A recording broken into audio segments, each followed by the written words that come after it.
Welcome back, everybody. So we've been talking about power series, and we have established the very powerful idea that functions can be expressed as a power series. And we've talked about why you would want to do that, the advantages that that brings. Today, I want to talk about Taylor series, and really to connect the idea of a power series to a Taylor series is just this. Those coefficients, right? How do we get our hands on those coefficients? And can we determine those coefficients in terms of the function f? And so that's what I want to look at today. And let's go ahead and do that. So this is indeed a power series, but perhaps more appropriately, well, we're going to call it Taylor series. But what I want you to remember is that it's actually still a power series, okay? So let's think about this for a second. Let's take a look and kind of consider what we have. So we've got a function f of x. And this function has some power series expansion, okay? Maybe it's about c. So we'll have an a0, right, plus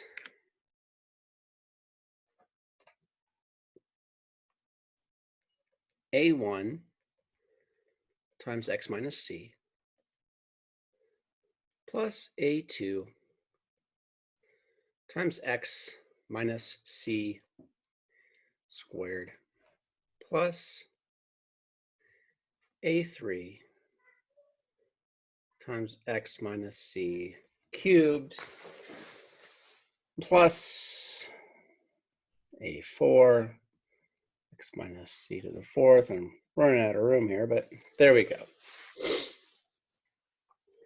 And what I want to do is try to get my hands on the coefficients in terms of f. Now, one thing I want you to note is that f of c is going to be that a naught, okay? All right, well, let's now think about what f prime of x will look like. Well, f prime of x is going to be a1 plus 2 a2 x minus c plus 3 a3 x minus c squared plus 4 a4 x minus c cubed, and so on. And f prime of c is going to equal what? Well, f prime of c will be that a1, okay? Hey, let's do it again. I mean, hey, why not?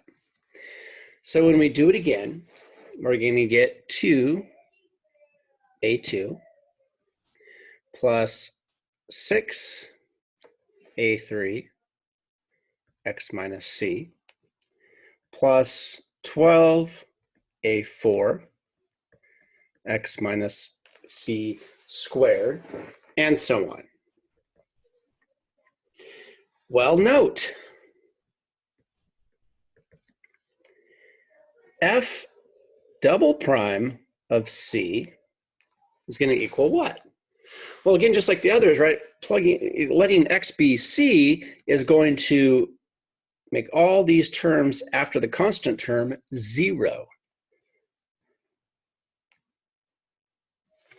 This is interesting. Do you see a pattern yet? I mean, we could do it again if you want to keep going.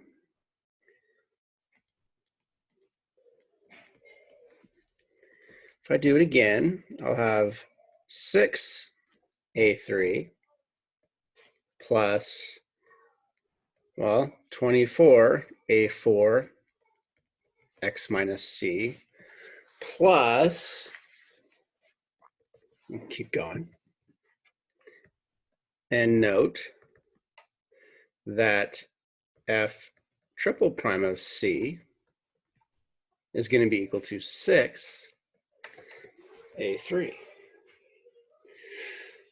Well, let's summarize here.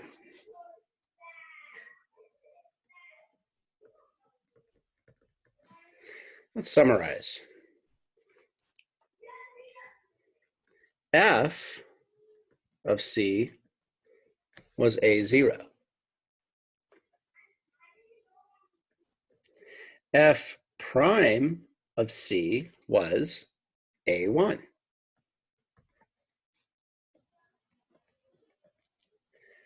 F double prime of C was 2A2. And F triple prime of C was 6A3. Well, do we notice anything? Well, the first two may not be obvious, but look at this.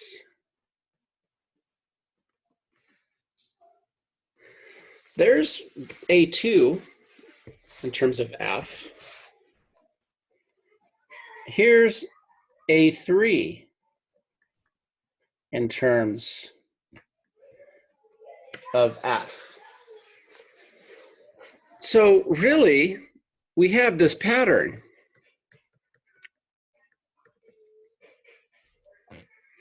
Right, that nth derivative at C is going to be what?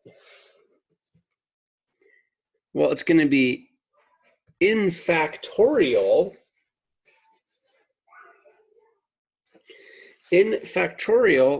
an, which tells me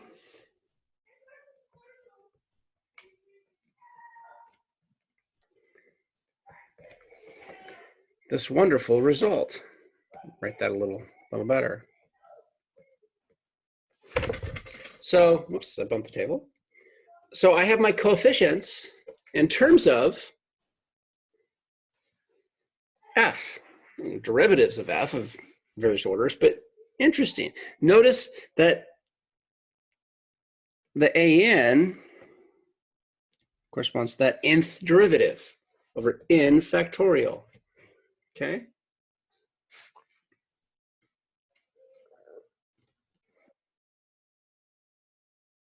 So let's say that I wanted to find, I don't know, the, whoops, wrong color.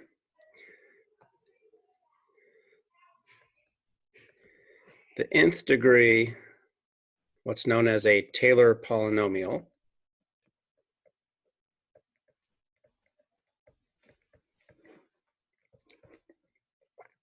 Of e to the x about 0. Well, I know what the coefficients are, right? I can look at this and say, all right, well, A0 is going to be e to the 0, which is just 1. A1 is going to be, well, the first derivative of e to the x, right? Which is just e to the x at 0, which again equals 1. A2 is going to be, well, e to the 0 over 2. A3, e to the 0 over 3 factorial, right?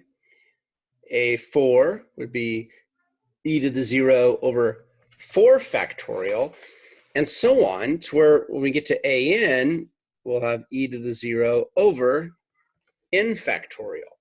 Well, these are my coefficients, right? So that nth polynomial is going to be 1 plus x plus x squared over 2 plus, well, now my third, that's going to be x cubed over 6 plus, and then all the way up, x to the n over n factorial. Okay.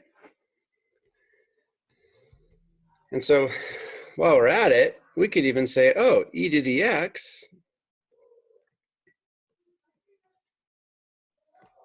is actually this series. Okay, there's the power series for e to the x. We got it using this formula for its coefficients. And so that's what we mean by a Taylor series. We have this here, right? We have this power series representation. And then what we're going to do is we're going to say, okay, now we know how to find the coefficient. Okay, and so now we have this particular power series, right? And now I'm able to be even more specific about what these power series look like, right? It was one thing to say, oh yeah, you have a function, certain functions we can write them as a power series expansion. Okay, well now we can even do better and say what that power series looks like in terms of its coefficients, right? And that's where all the work is, right? We know what the variable terms are, right? We know what's going to happen to the degrees as you increase from 0 to n. It's the coefficients, right? Well, now we know right there. And so that new power series with the coefficients defined as we've proved above, or at least sort of hand-wavely proved above, is known as the Taylor series, okay? And it's a Taylor series about C. A Taylor series about 0 has a special name after another mathematician. That's the Maclaurin series, okay? And so we can now apply this formula to find Taylor polynomials, which would just be some nth degree approximation, and talk about the Taylor series, okay?